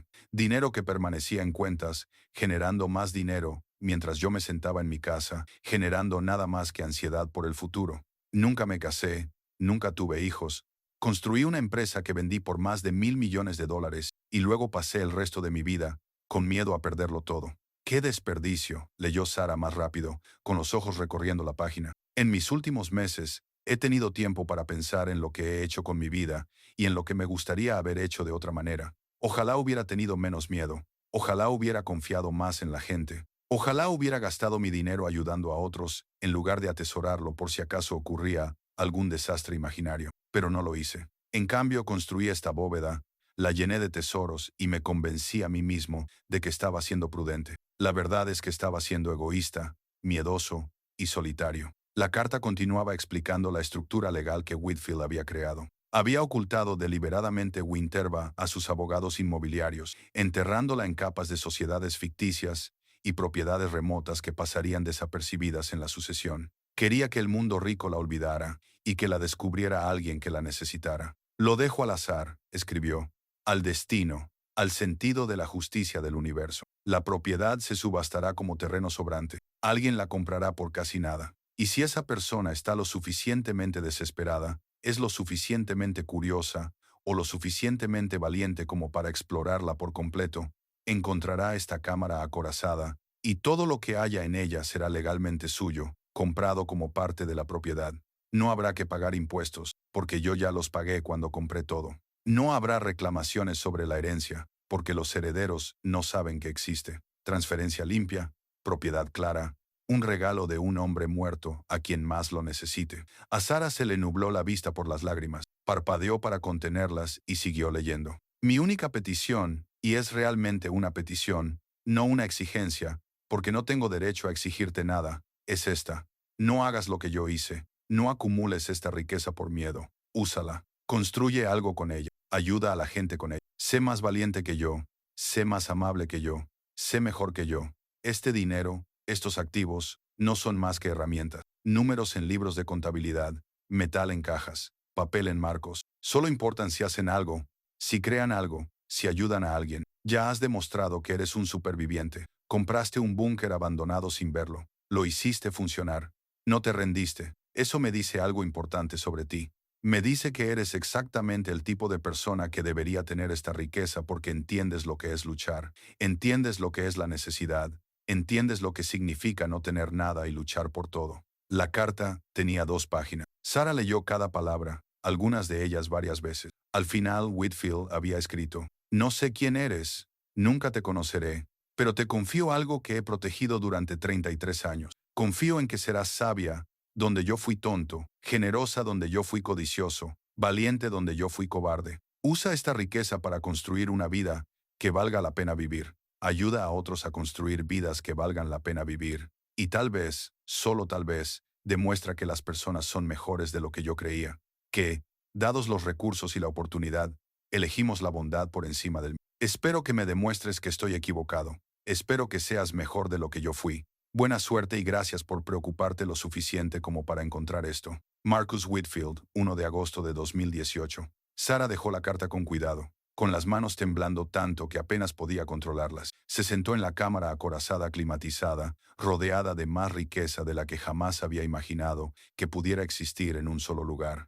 Y lloró, no de alegría, alivio o emoción, sino por el abrumador peso de la responsabilidad, de las posibilidades, de las decisiones. La vocecita de Emma atravesó sus lágrimas. Mamá, ¿estás triste? Sara se secó los ojos y levantó la vista para encontrar a su hija allí de pie, con la preocupación reflejada en su joven rostro. No, cariño, no estoy triste, solo estoy abrumada porque hay tantas cosas aquí, porque hay tanta responsabilidad aquí, tantas decisiones que tomar. Emma se subió al regazo de Sara y rodeó con los brazos el cuello de su madre. Se quedaron así sentadas durante un largo rato. El único sonido era el suave zumbido del sistema de climatización. Finalmente, Emma habló, con esa voz pensativa que a veces tienen los niños cuando tropiezan con la sabiduría sin proponérselo. Mamá, ¿te acuerdas de cuando dormíamos en el coche y dijiste que Dios o el universo o algo así nos iba a ayudar? Yo me acuerdo. Quizá sea esto. Quizá la montaña nos trajo aquí por una razón.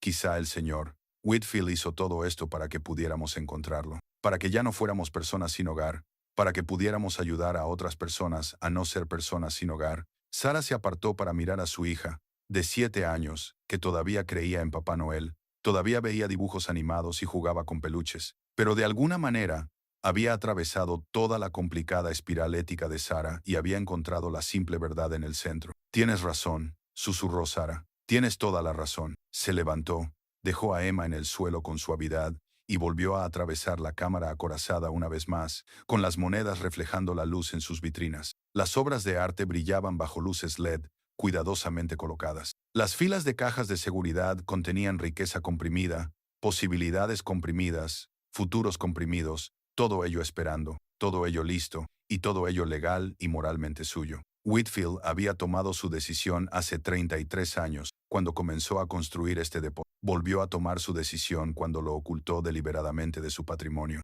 Y había tomado su decisión definitiva cuando escribió esa carta, confiando todo a quien fuera lo suficientemente desesperado, valiente o decidido como para encontrarlo. Sara también había tomado sus decisiones. Pujar por una propiedad imposible, traer a Emma aquí a pesar de los riesgos, explorar cuando lo más fácil habría sido rendirse, resolver acertijos y restaurar sistemas, y no marcharse cuando lo más fácil era huir. Ahora tenía que tomar una decisión más. ¿Qué hacer con 310 millones de dólares? Miró a Emma, que estaba examinando un cuadro de flores en un jarrón, con su reflejo visible en el cristal protector. Pensó en los aparcamientos, en el frío y en el miedo. Pensó en otras familias en otros aparcamientos, en otros niños en otros asientos traseros, en otras madres sin opciones y sin esperanza. Pensó en las últimas palabras de Whitfield. Úsalo. Construye algo con ello. Ayuda a la gente con él.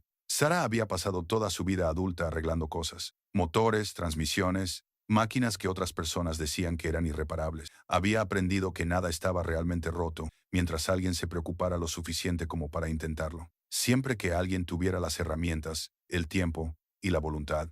Bueno, ahora tenía las herramientas, tenía tiempo, y Dios sabía que tenía la voluntad. Emma dijo con voz firme y clara: «Ven aquí, cariño». Emma se acercó saltando. Comet el reno, agarrado con una mano. «Sí, mamá.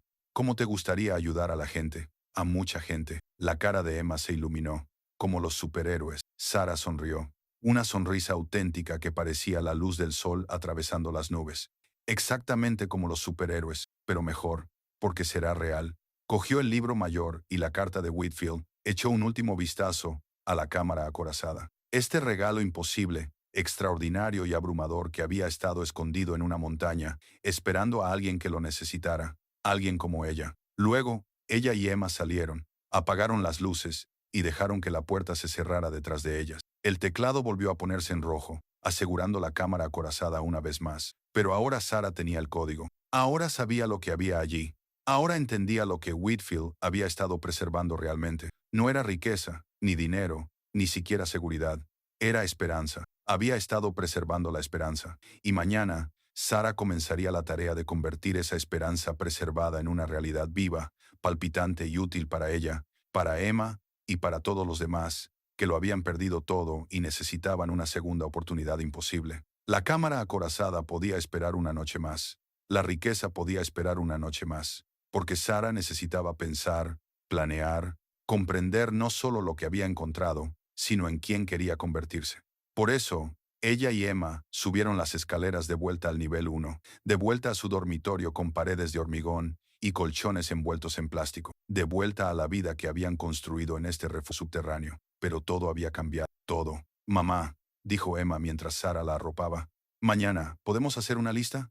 Una lista de todas las personas a las que vamos a ayudar, dijo Sara mientras le besaba la frente. Mañana podemos hacer todas las listas que quieras, cariño. Bien, dijo Emma, bostezando, porque ya se me han ocurrido 5, quizás 6, sin duda más de 3. Sara sonrió en la oscuridad, escuchando cómo la respiración de su hija se ralentizaba hasta quedarse dormida. Afuera, más allá del hormigón y el acero, más allá de la montaña, la nieve seguía cayendo sobre Colorado. Pero aquí abajo, en la calidez y seguridad de Winterbolt, Sarah Monroe se sentó despierta planeando el futuro. Un futuro en el que las familias sin hogar encontraran un hogar, en el que las madres con dificultades encontraran apoyo, en el que niños como Emma no tuvieran que dormir en coches, ni preguntarse si mañana tendrían desayuno, en el que las segundas oportunidades no fueran solo suerte, sino algo que se pudiera construir ladrillo a ladrillo, dólar a dólar, elección a elección. Marcus Whitfield había pasado 33 años construyendo una bóveda para proteger la riqueza de los desastres. Sara pasaría el resto de su vida convirtiendo esa riqueza protegida en protección para otros. Parecía exactamente lo que el universo, el destino, o una simple y desesperada casualidad la habían traído aquí a hacer. El bufete de abogados de Patricia Chen estaba situado encima de una panadería en Colorado Springs, a 70 kilómetros del búnker. Sara la había encontrado buscando en Internet, abogado especializado en derecho inmobiliario Colorado, y luego había pasado 2 días leyendo reseñas y comprobando credenciales antes de... Le había dicho a Emma que iban a ir de aventura a la ciudad, había preparado sándwiches y zumos y había conducido el Civic montaña abajo por carreteras que finalmente habían sido despejadas tras la tormenta de Año Nuevo. Ahora estaba sentada en una pequeña sala de reuniones que olía a rollos de canela y libros viejos. Emma, coloreando en una mesa lateral, mientras Patricia Chen, de unos 50 años, con mechas grises en su cabello negro y gafas de lectura con cadena, revisaba los documentos que Sara había traído, la escritura, los registros de la subasta, las fotografías de la bóveda, la carta de Whitfield, el libro mayor con sus números imposibles. Patricia había estado leyendo durante 20 minutos, sin decir nada. Finalmente, dejó los papeles y se quitó las gafas. Señorita Monroe, tengo que preguntarle algo muy directamente. ¿Hay algo de esto que sea ilegal? ¿Está usted en peligro? ¿Debo preocuparme por cómo adquirió esta propiedad? No, dijo Sara con firmeza. La compré legalmente en una subasta de excedentes del gobierno. Todo lo que le he mostrado es exactamente como lo encontré. Patricia asintió lentamente. Muy bien, entonces. Necesito otra hora para investigar algunos precedentes judiciales. ¿Pueden esperar? Sara y Emma pasaron esa hora paseando por el centro de Colorado Springs, mirando escaparates que no podían permitirse, comiendo sus sándwiches en un banco, observando a la gente pasar apresurada con tazas de café, maletines y problemas normales. Sara trató de imaginar cómo serían sus vidas. ¿Se preocupaban por el alquiler?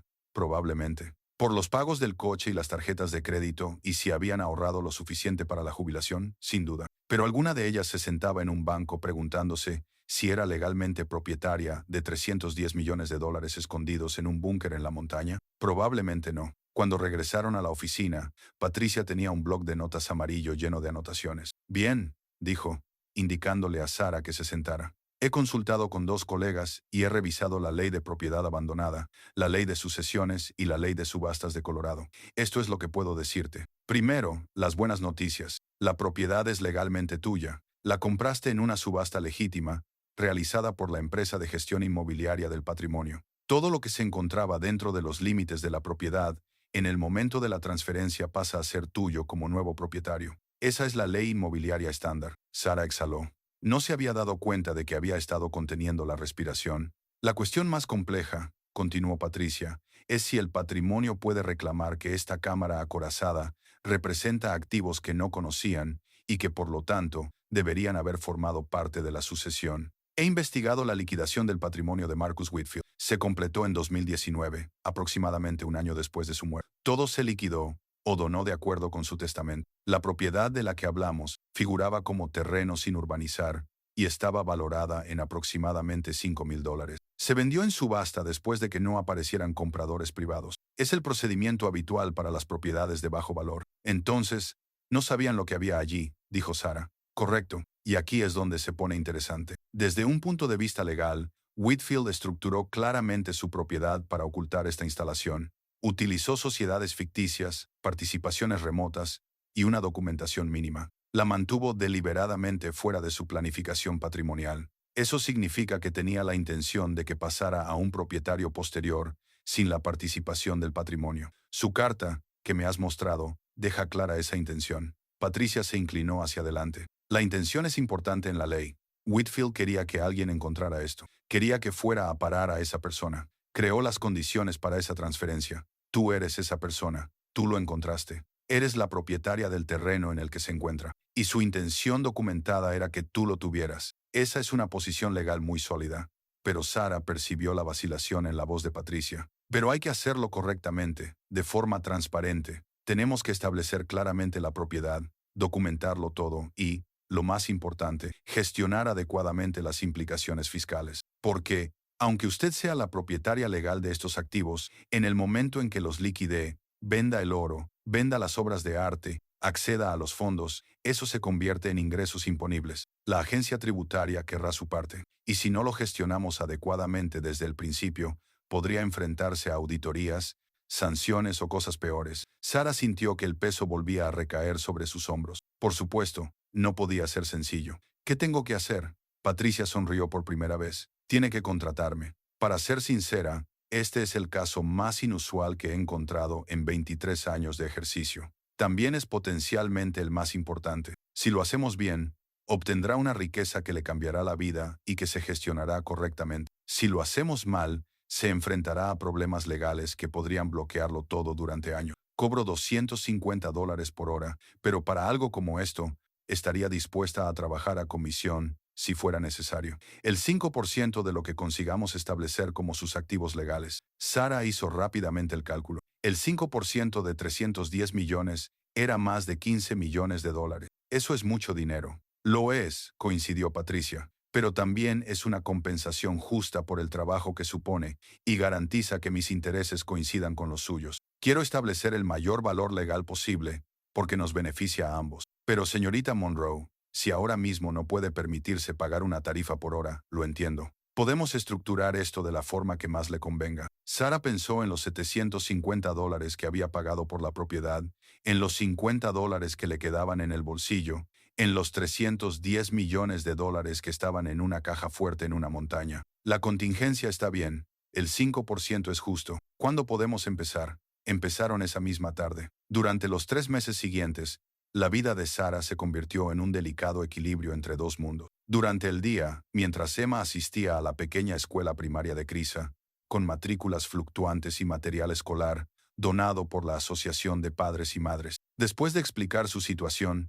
Sara trabajó con Patricia para documentar, catalogar y establecer legalmente todos los activos de la cámara acorazada. Trajeron tasadores, autenticadores y especialistas. Cada uno de ellos tuvo que firmar acuerdos de confidencialidad, antes incluso de conocer la ubicación. Un experto en monedas raras de Denver, un autentificador de arte de Santa Fe, un tasador de metales preciosos de Phoenix. Cada uno de ellos bajó a la cámara acorazada, pasó días examinando el contenido y salió con una documentación que dejó a Sara aturdida. Solo la colección de monedas raras tardó 2 semanas en catalogarse por completo. El valor final autenticado fue 53.800 million dólares superior a la estimación de Whitfield, ya que varias piezas se habían revalorizado significativamente desde su última evaluación. La colección de arte requirió 3 expertos distintos para verificar su procedencia y estado. El valor final fue de 38.200.000 dólares. Los bonos al portador y los certificados de acciones necesitaron un contable forense para localizar qué empresas aún aceptaban las antiguas acciones en papel y cuál era su valor actual. El valor final fue de 167.400.000 dólares, muy superior al estimado, ya que varias acciones tecnológicas se habían dividido varias veces desde las compras de Whitfield. El total, tras 3 meses de exhaustiva documentación, ascendió a 327.600.000 dólares, 17 millones más que la estimación final de Whitfield, gracias a la revalorización del mercado y a las conservadoras valoraciones iniciales. Patricia presentó la documentación al condado para establecer la propiedad de Sara sobre el inmueble y todo su contenido. Presentó la documentación al ERC para establecer su intención de declarar los ingresos procedentes de la liquidación de activos. Estructuró todo de forma transparente y proactiva, sin dejar lugar a futuras preguntas sobre la legitimidad o la intención de ocultar el patrimonio. La clave, explicó Patricia durante una de sus muchas reuniones, es que no estamos tratando de evadir impuestos ni de ocultar nada. Estamos estableciendo una propiedad clara y luego siguiendo todas las reglas al pie de la letra. El IRS lo aprecia. Los tribunales lo aprecian y te protege de cualquiera que pueda alegar más adelante que hiciste algo indebido. Sara apreció la precaución, aunque una parte de ella quería simplemente venderlo todo y empezar a distribuir el dinero entre las personas que lo necesitaban. Pero entendió que hacerlo bien significaba hacerlo despacio, con cuidado, documentando cada paso y de forma legal. Cualquier otra cosa suponía el riesgo de perderlo todo por demandas o incautaciones del gobierno. A finales de marzo, Patricia le dio la noticia que había estado esperando. Está libre de cargos, se ha establecido la plena titularidad legal, no hay reclamaciones por parte del patrimonio de Whitfield. Revisaron la documentación y acordaron que no tenían legitimidad, ya que la propiedad se vendió legítimamente y el contenido se excluyó deliberadamente de la sucesión. El IRS ha aceptado su documentación y está listo para tramitar las declaraciones de impuestos a medida que liquide los activos. Puedes empezar a acceder al patrimonio. Sara se había estado preparando para este momento. Había pasado 3 meses pensando en lo que vendría después, haciendo listas, investigando, hablando con Emma sobre sus valores y prioridades. Sabía exactamente lo que quería hacer. Primero, la seguridad.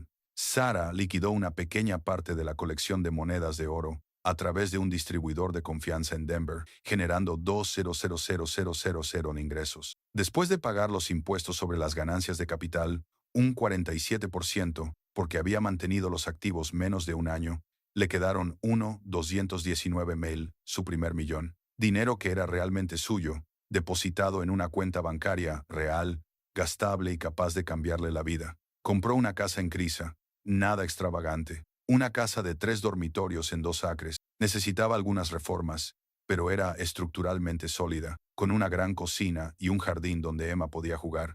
Precio: $285,000, pagados en efectivo. La amuebló de forma sencilla, centrándose en la comodidad y la durabilidad más que en el lujo. Compró un coche fiable, un Toyota Highlander de 3 años, para sustituir al Civic, que estaba a punto de morir. Creó un fondo para la universidad de Emma. Pagó las facturas médicas que se habían acumulado desde que perdieron su vivienda. Creó un fondo de emergencia que les permitiría mantenerse durante 5 años, incluso si nunca volvía a trabajar. El gasto total en seguridad personal fue de aproximadamente $600,000. Parecía una cantidad imposible. Parecía nada en comparación con lo que quedaba. En segundo lugar, el propósito. Sara había sido mecánica. Entendía de motores, sistemas, problemas y soluciones. Entendía lo que significaba arreglar cosas, coger algo roto y hacer que volviera a funcionar. Y entendía perfectamente lo que significaba estar rota ella misma, perderlo todo, dormir en un coche con su hija y preguntarse si alguna vez encontraría el camino de vuelta. Decidió que arreglaría tanto motores como vidas. En abril, compró un garaje vacío en la carretera principal que atraviesa Crisa. El edificio llevaba 2 años vacío desde que el anterior propietario se jubiló. Necesitaba reformas, pero Sara sabía cómo hacerlo. Pasó 6 semanas renovándolo ella misma, con la ayuda de contratistas locales, a los que pagó un salario justo. Instaló nuevos elevadores, nuevas herramientas y nuevos equipos de diagnóstico. Pintó las paredes de blanco brillante y colgó fotos de coches clásicos. Colocó un cartel: Monroe Automotive, trabajo honesto, precios justos, segundas oportunidades. La parte de las segundas oportunidades era clave. Sara no solo quería arreglar coches, quería formar a personas. Personas que necesitaban habilidades, necesitaban trabajo, necesitaban el mismo tipo de oportunidad que ella había tenido en su día. Se asoció con la universidad local para crear un programa de aprendizaje. Cualquiera podía solicitarlo, pero se daba prioridad a las personas que estaban recuperándose. Antiguos sin techo, madres solteras, personas con antecedentes penales que no podían ser contratadas en otros sitios, veteranos que luchaban por adaptarse a la vida civil. Sara los formaba durante 6 meses, les pagaba un salario digno mientras aprendían, y luego les ayudaba a encontrar trabajo o les apoyaba para que montaran su propio negocio. El programa se puso en marcha en junio, con 4 aprendices. En diciembre ya había formado a 12 personas. Para el 23 de marzo siguiente, todos y cada uno de ellos habían encontrado un empleo estable o habían montado su propio taller. Sara tenía una pared en el garaje con fotos e historias de éxito. Jasmine, ahora jefa de mecánicos en Denver Import Specialists. Marcus abrió su propio servicio de reparación móvil. Patricia enseña tecnología automotriz en el Community College. Esa pared se convirtió en su cosa favorita en el mundo, incluso más que la bóveda llena de tesoros. En tercer lugar, la comunidad. Crisa era un pueblo de 900 habitantes, pequeño, muy unido y con dificultades económicas, como tantas otras comunidades rurales. La mina había cerrado en los años 70 y el aserradero en los 90. Ahora estaba habitado principalmente por jubilados con ingresos fijos y familias trabajadoras que se desplazaban a Colorado Springs o Woodland Park. No había mucha base impositiva.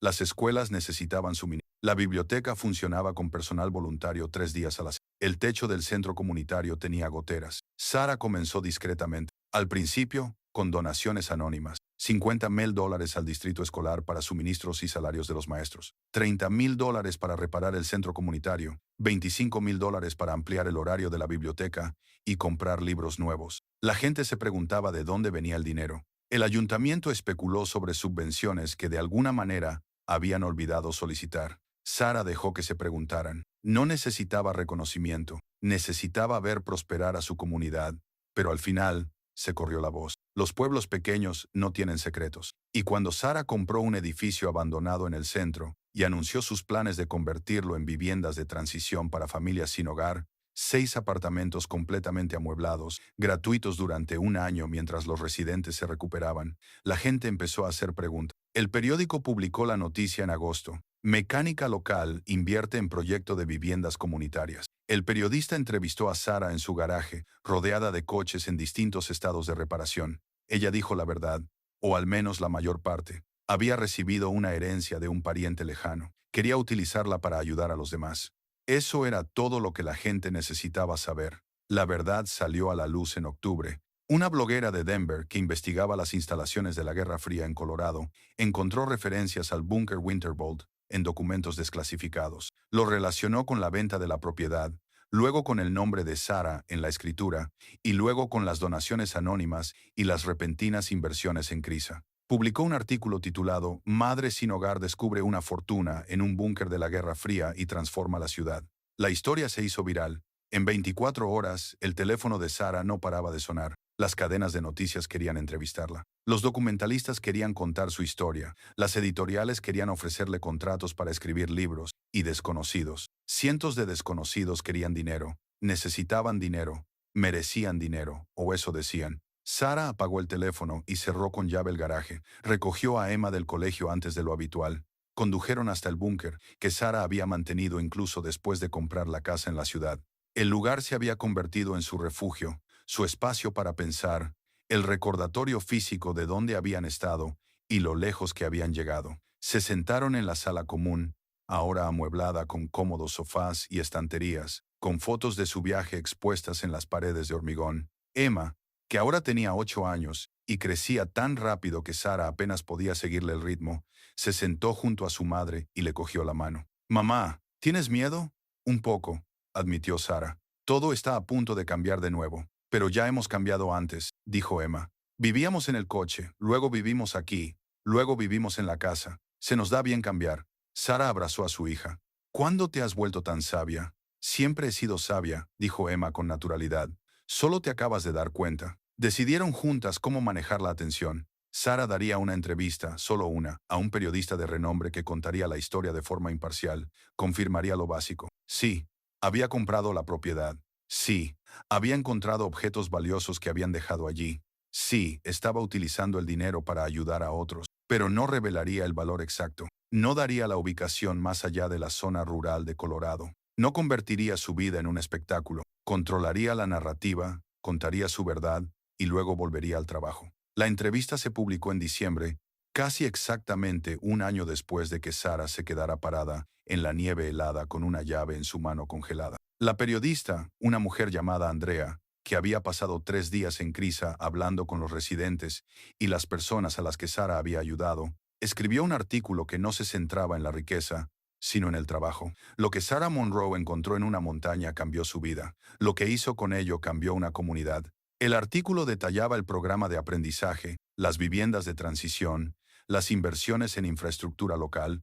Entrevistaba a personas a las que Sara había ayudado. Jessica, que había estado sin hogar con 2 hijos y ahora trabajaba como asistente dental mientras vivía en los apartamentos de transición. Raone, que había estado en prisión por delitos relacionados con las drogas y ahora dirigía su propio negocio de jardinería después de completar el programa de formación de Sara. La profesora de Emma, la señora Hartford, que habló de los nuevos ordenadores y materiales de su clase y de cómo Sara se ofreció voluntaria para enseñar mantenimiento básico a los estudiantes de secundaria. El artículo terminaba con una cita de Sara que Andrea había extraído de horas de conversación. No encontré dinero en ese búnker. Encontré una responsabilidad, la confianza de alguien que había tenido demasiado miedo de usar su riqueza para hacer el bien mientras vivía, pero que me dio la oportunidad de hacerlo después de su muerte. La pregunta nunca fue, ¿qué hago con este dinero? Fue, ¿qué tipo de persona quiero ser ahora que tengo los medios para hacer cualquier cosa? Y la respuesta era sencilla.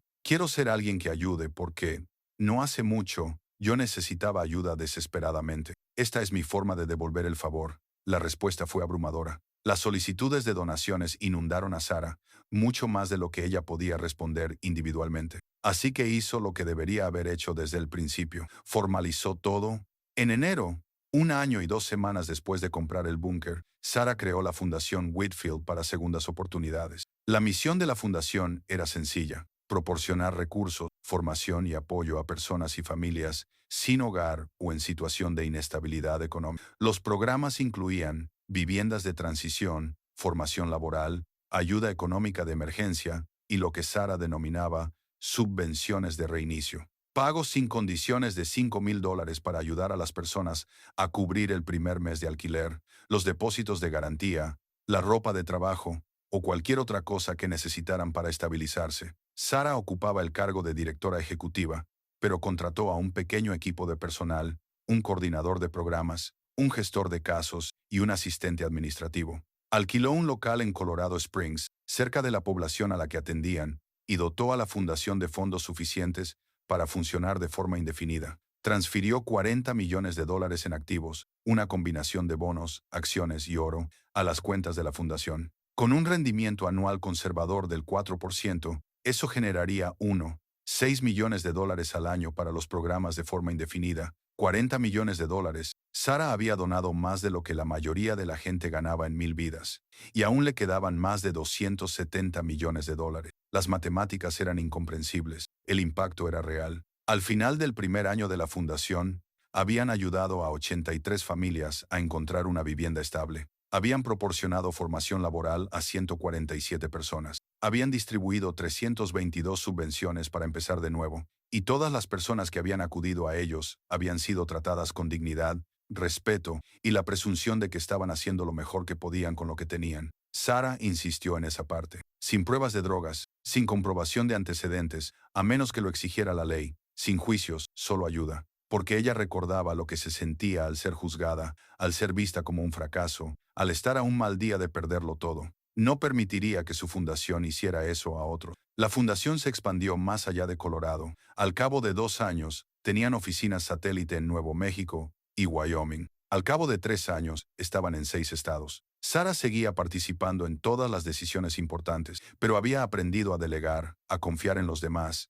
a crear sistemas que pudieran funcionar sin su supervisión constante. Había aprendido a ser una líder, no solo una mecánica, pero nunca dejó de ser mecánica. 3 días a la semana, Sara seguía trabajando en Monroe Automotive, seguía formando a aprendices, seguía ensuciándose las manos arreglando transmisiones y sustituyendo pastillas de freno. Eso la mantenía con los pies en la tierra, le recordaba de dónde venía, y sinceramente le encantaba. Le encantaba el olor del aceite de motor, le encantaba la satisfacción de diagnosticar un problema y solucionar, le encantaba la lógica sencilla de los motores. Si no funciona, averigua por qué y haz que funcione. Emma prosperó.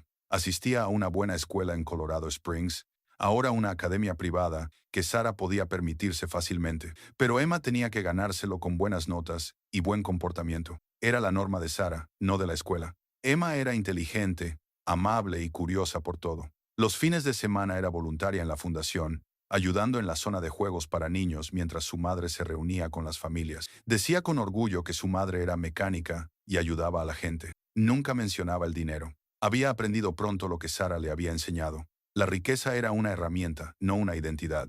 A veces la gente las reconocía en el supermercado, en la gasolinera o en el cine. ¿Eres la señora del búnker?, les preguntaban. Sara sonreía y lo confirmaba.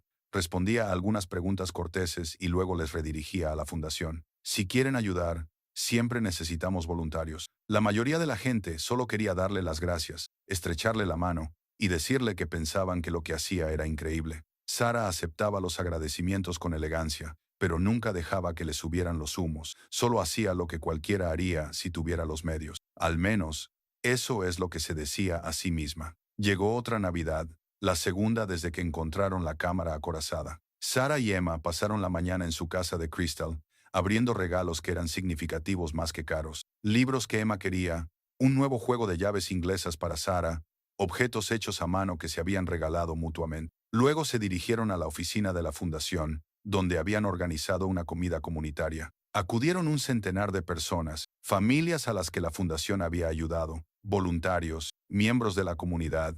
Comieron juntos, rieron juntos, compartieron historias. Varias personas se levantaron para hablar de cómo la fundación había cambiado sus vidas, de cómo una subvención les había salvado del desahucio, de cómo el programa de formación laboral les había dado confianza, de cómo alguien les había tratado por fin como personas en lugar de como problemas. Sara se quedó al fondo de la sala, con Emma a su lado, y sintió algo que no había sentido en años antes de que todo esto comenzara. Se sintió útil, con un propósito, como si su vida importara, no por lo que tenía, sino por lo que hacía con ello. Esa noche, se dirigieron al búnker. Sara no lo había vendido ni abandonado. En cambio, lo había renovado para convertirlo en una combinación de refugio privado y sede de la fundación. Las habitaciones eran ahora cómodas, con muebles y decoraciones reales. Las zonas comunes servían como espacios de reunión para las sesiones de planificación de la fundación. Y la cámara acorazada seguía exactamente como Whitfield la había dejado, menos los activos que Sara había liquidado.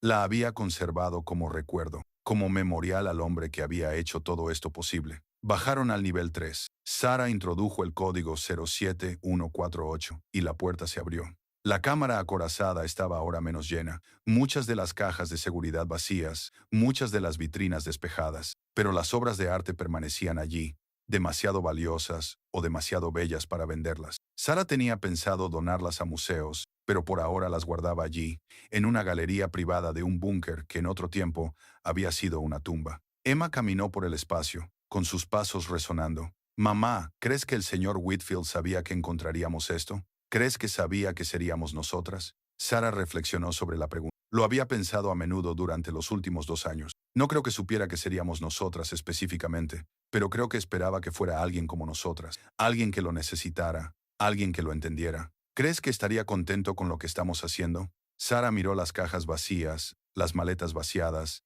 la riqueza que se había transformado en viviendas, puestos de trabajo y segundas oportunidades para cientos de personas. Sí, cariño, creo que estaría contento. Creo que estaría orgulloso. Emma asintió, satisfecha con la respuesta. Se acercó al escritorio, el mismo escritorio en el que Sara había leído por primera vez la carta de Whitfield. «Mamá, quizá deberíamos dejar también una carta para la próxima persona». ¿La próxima persona? Sí, Por si pasa algo y alguien más encuentra este lugar algún día, deberíamos decirle lo que hicimos, decirle que está bien tener miedo, pero que de todos modos hay que ser valiente, decirle que ayude a la gente. Sara sonrió, con el corazón lleno de amor por esta niña que había crecido en un coche, en un búnker, en circunstancias que habrían destrozado a algunas personas, pero que solo la habían hecho más amable. Es una idea maravillosa. Se sentaron juntas en el escritorio. Sara sacó un trozo de papel del cajón, papel de carta antiguo de Whitfield, lo cual le pareció apropiado, y comenzó a escribir. Emma la ayudó, dictándole partes y añadiendo sus propios pensamientos. Trabajaron en ello durante una hora, revisando, editando, asegurándose de que las palabras expresaran exactamente lo que querían decir. Cuando terminaron, Sara lo leyó en voz alta. A quien quiera que encuentre esto en el futuro, mi nombre es Sarah Monroe. Mi hija se llama Emma. Encontramos este lugar el 19 de diciembre de 2023, cuando no teníamos nada, ni casa, ni dinero, ni esperanza, solo nos teníamos la una a la otra y la desesperada convicción de que algo tenía que cambiar. Compramos esta propiedad por $750. Encontramos en su interior una riqueza inimaginable y decidimos utilizarla para ayudar a otros, tal y como nos hubiera gustado que nos hubieran ayudado a nosotras. En el momento de escribir estas líneas, hemos alojado a 83 familias, hemos formado a 147 personas para que puedan desarrollar una carrera profesional y hemos distribuido millones en ayudas directas. Hemos transformado una pequeña ciudad y hemos creado una fundación que seguirá funcionando mucho después de que nosotros ya no estemos. Pero las cifras no importan tanto como el principio. Cuando recibas más de lo que necesitas, compártelo. Cuando te den una segunda oportunidad, dale una segunda oportunidad a otros. Cuando encuentres esperanza en lugares inesperados, conviértete en esperanza para personas inesperadas. El señor Whitfield, que construyó esta bóveda, tenía miedo. Acumuló riqueza contra desastres que nunca llegaron. Pasó su vida protegiendo en lugar de conectando. Pero al final, nos dio la oportunidad de hacer lo que él no pudo. Aprovechamos esa oportunidad.